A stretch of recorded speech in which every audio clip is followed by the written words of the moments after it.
21 नवंबर 2022 को असम और मेघालय के जो सीमांतर इलाका है वेस्ट कार्बी आंगलोंग इलाके में, वहाँ पे मुठभेड़ होने के कारण लगभग 6 व्यक्तियों को अपनी जान गंवानी पड़ी।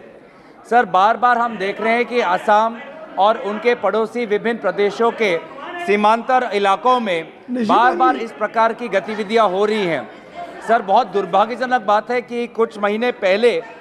असम और मिजोरम के दोनों पुलिस कर्मचारी आपस में गोलियां चला रहे हैं। शायद हमने अपने देश में किसी ऐसे कोने में नहीं देखा होगा कि दो राज्य के पुलिस कर्मचारी एक दूसरे पे गोली चला रहे हैं। और सर, ताज्जुब की बात यह है कि चाहे असम हो, चाहे मेघालय हो, चाहे मिजोरम हो, वो सारे प्रदेश एक ही राजनीतिक गुट के हैं जो नेडा है। जो आज के तारीख में नॉर्थ ईस्ट डेमोक्रेटिक अलायंस के हिसाब से जानते हैं, लेकिन इस प्रकार की गतिविधियों के कारण ये नॉर्थ ईस्ट डिवाइड अलायंस हो गया है। आज लोग नॉर्थ ईस्ट में सुख और शांति से रहना चाहते हैं, भाईचारा से रहना चाहते हैं, लेकिन कभी शिलोंग में हादसा होता है, कभी असम मिजोरम में हादसा होने के कारण मैं इसलिए दरखास्त करता हूं कि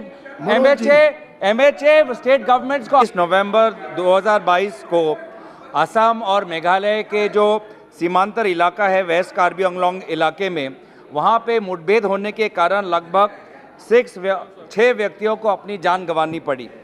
सर, बार बार हम देख रहे हैं कि असम और उनके पड़ोसी विभिन्न प्रदेशों के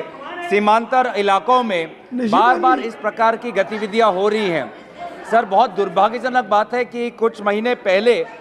असम और मिजोरम के दोनों पुलिस कर्मचारी आपस में गोलियां चला रहे हैं। शायद हमने अपने देश में किसी ऐसे कोने में नहीं देखा होगा कि दो राज्य के पुलिस कर्मचारी एक दूसरे पे गोली चला रहे हैं। और सर, ताज्जुब की बात यह है कि चाहे असम हो, चाहे मेघालय हो, चाहे मिजोरम हो, वो सारे प्रदेश एक ही राजनीतिक गुट के हैं जो नेडा है। जो आज के तारीख में नॉर्थ ईस्ट डेमोक्रेटिक अलायंस के हिसाब से जानते हैं, लेकिन इस प्रकार की गतिविधियों के कारण ये नॉर्थ ईस्ट डिवाइड अलायंस हो गया है। आज लोग नॉर्थ ईस्ट में सुख और शांति से रहना चाहते हैं, भाईचारा से रहना चाहते हैं, लेकिन कभी शिलोंग में हादसा होता है, कभी असम मिजोरम में हादसा होने के कारण मैं इसलिए दरखास्त करता हूं कि MHA स्टेट गवर्नमेंट्स को